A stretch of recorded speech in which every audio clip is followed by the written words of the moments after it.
Sometimes people think architects and interior designers don't get along, but I don't think that's true. I think they often are the best possible collaborators.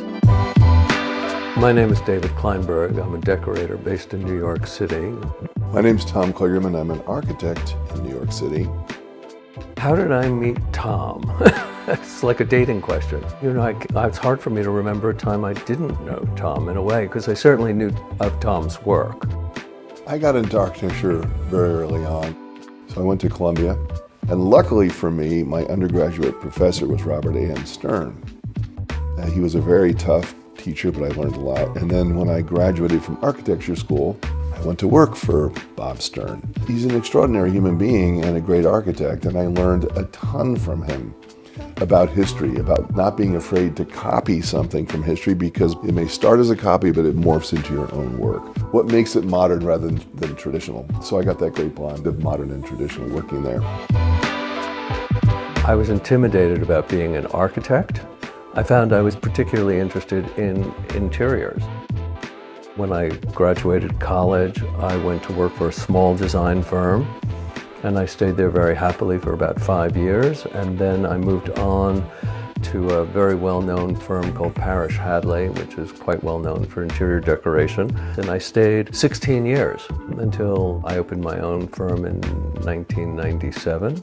But it did take us a number of years to finally find a project to work together. I know I'd always wanted to do a Tom Kligerman house, so I finally had clients I could introduce to Tom and really make that possible.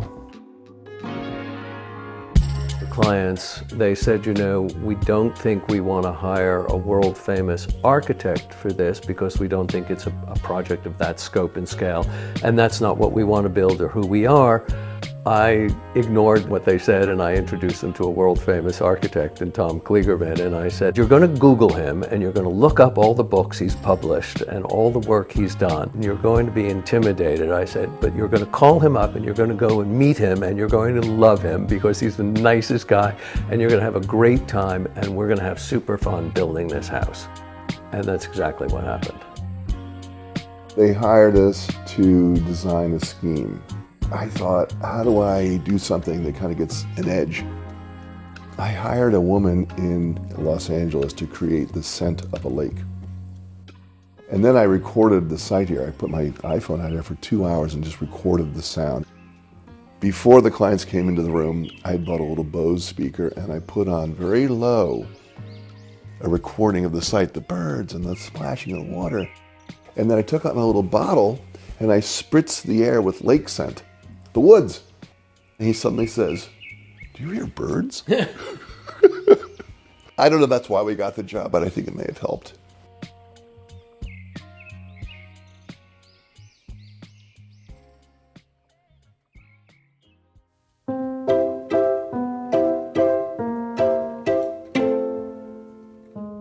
Today we're in a house that is located all the way up in the northwestern corner of Connecticut. We're in a house that sits in the woods on a very undulating piece of land with lots of rocks and trees. It's really quite beautiful, with glimpses through the trees out across the lake, which stretches down to the south of us, but also wraps around to the east of us. So we're on a kind of on a point of land with water on more than one side.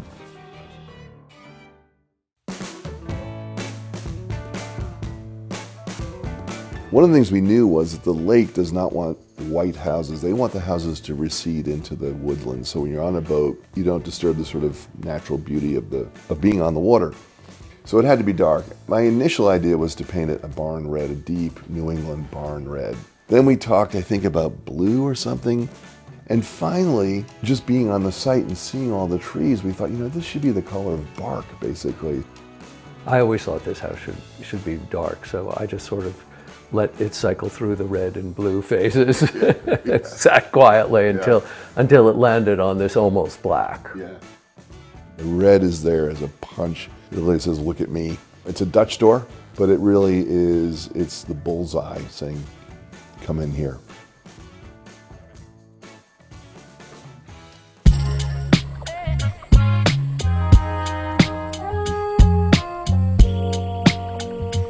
When you see the plot of land, there was only a little tiny area that the town would let you build in. And on that little envelope to build it, there was a little piece that went like that off the side. And so we just decided to stretch the house into that.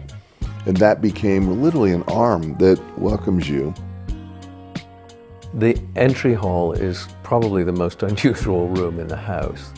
Tom created this arced entrance hall that is arrival and library all in one. And also you come in and you're faced with probably the largest window in the house that frames the view out onto the Candlewood Lake, which really is a remarkably beautiful lake, biggest in Connecticut, I think.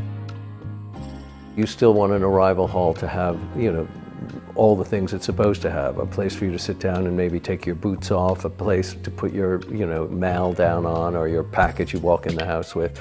It still needs all of that. You want a place where you can open the door and greet your guests, or, take the dog's leash off. I also love the way, the beams in the ceiling kind of give you this ribbed form, and then he's repeated that pattern on the floor, which I think is a really beautiful, subtle detail. It's a plaster cast she made of the client, reading. So it's actually him. I didn't know that. Reading. I didn't know this. And so, he said, I have this sculpture that my grandmother, aunt, mother, somebody did. And so we just put him in a chair, so that's why he's there. And of course he's sitting there reading, which couldn't be more appropriate for this particular client who's surrounded by her books. So when you walk in, the first thing you see is this giant window, but more importantly, the view outside, the lake and the woods, the roll of the land, and the whole room is a curve. It's an arm that reaches out into the woods, all lined with books and bookshelves, some of which open up very secretly like this. And you can disappear into these rooms. With successful projects, this one's about collaboration, and this little staircase here is a microcosm for that. We had designed a staircase with evenly spaced pickets. We decided to put them on the angle, and David is the one who said, what if we group them in threes? And so this whole staircase, which looks almost like piano keys, was a result of our proposing something and David refining it.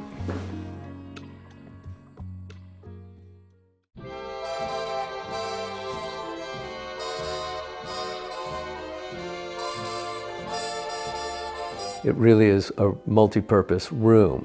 There are people in the brief who said, we don't want to scatter into a lot of different rooms. We really want to enjoy being together. When we're up here in the summer, everybody lives in a different place, so we want to be together.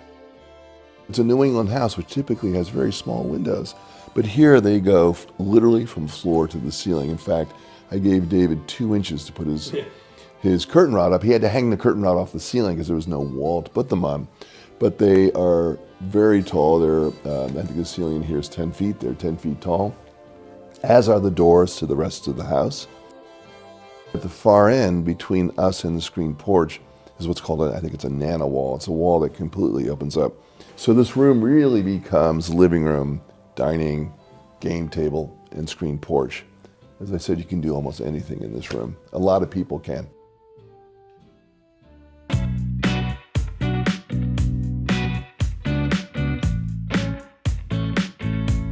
The clients, because they lived in the South, were not really interested in a screen porch, and they said, well, we probably won't use it, so we don't need it.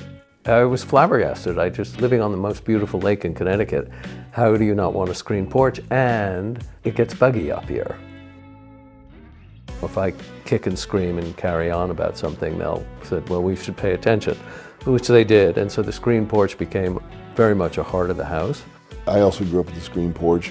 There's nothing like being on a screen porch in the summer in New England. It's fantastic. We convinced them it was a good idea, and I think they began to see during the process that it was in a space they were going to use. So it ended up moving to maybe the most important part of the house, which is right out overlooking the lake. It's furnished with this weathered end furniture. It's marine grade paint finish. It will stand to anything. And we added this sort of bright blue color again. So the house has color, but used in a very limited way, and so it's kind of some natural wicker. It's all new furniture. I love the idea of rocking chair on a screen porch just sounds like, where we all want to end up one day when the world stops bothering us.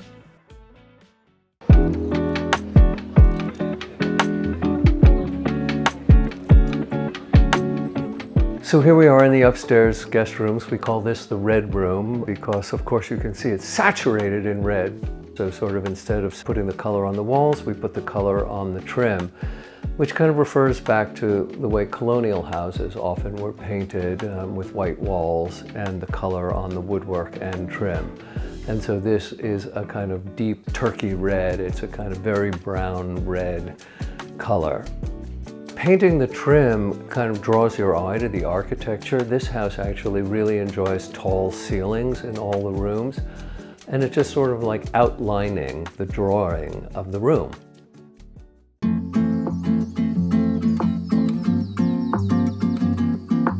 Well, there's one guest room downstairs, but otherwise all the bedrooms in this house are upstairs. So again, they have a beautiful view of the lake.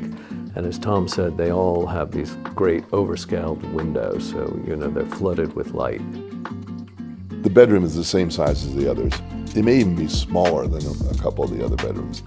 But where the other bedrooms have a flat ceiling, this one actually opens up to the shape of the roof so that you get more volume within the same footprint. And it is in maybe the most important location of the house. It's out over the lake with 3 exposures, so it sits right above the screen porch. But this bedroom is out there almost like they're captains of the ship about to sail down the lake.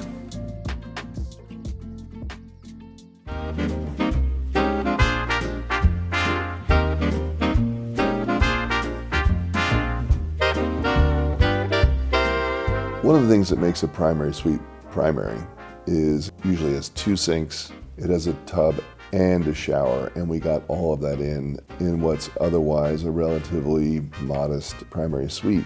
It is definitely the biggest of the bathrooms in the house, but it doesn't have to be showy. It uses the same color palette, sort of soft whites and stuff like that. Instead of having marble walls or mosaic walls or some kind of fancy plaster, it's just painted wood. It's very New England, and there's a few touches of marble, which we spent quite a bit of time finding, on the tub deck and the countertop and maybe the surrounds of the shower doors. But it is a bathroom that has all of the functions of a primary bath: shower, tub, 2 sinks, but it does it in a way that is quiet and understated like the rest of the house.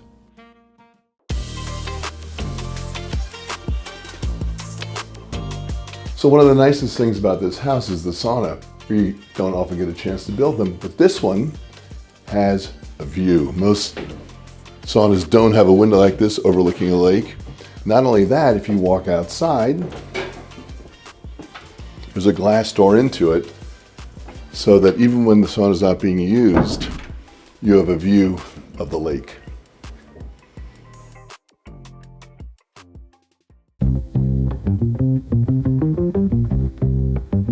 So here we are in the upstairs family room office, and like all the rooms in this house, it serves more than one purpose. It's also the largest room in the upstairs, as all the other bedrooms are a little bit smaller. This is really where the family will watch television, if they do watch television. And we made this room the strongest color in the house. There really isn't a wood-paneled room in the house, and so this saturated blue color takes the place of wood paneling. And there's a big, comfortable, custom-made upholstered sofa so the family can gather and watch sports events. The room is this color, the deep blue with red accents, because the client has an interest in a sports team and their colors are blue and red. So it was a personal request of his for the color scheme. And then tucked into the corner of the room is a desk, and sort of neatly put away behind a pocketing door are the printers and screens for his kind of work life when he has to retreat to do some of that.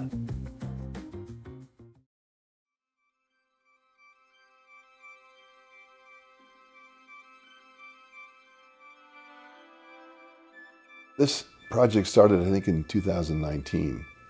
When it started, the world was pretty normal. But by the time we began construction, we were in the midst of COVID. So we built it in rather challenging times, but I have to say it went incredibly smoothly. Partly because of the partnership that we had, also with the owner, who was incredibly trusting and incredibly nice and willing to, you know, think about new ideas and stuff like that. And we had a builder who somehow, despite the shutdown, got this house done in pretty quick order.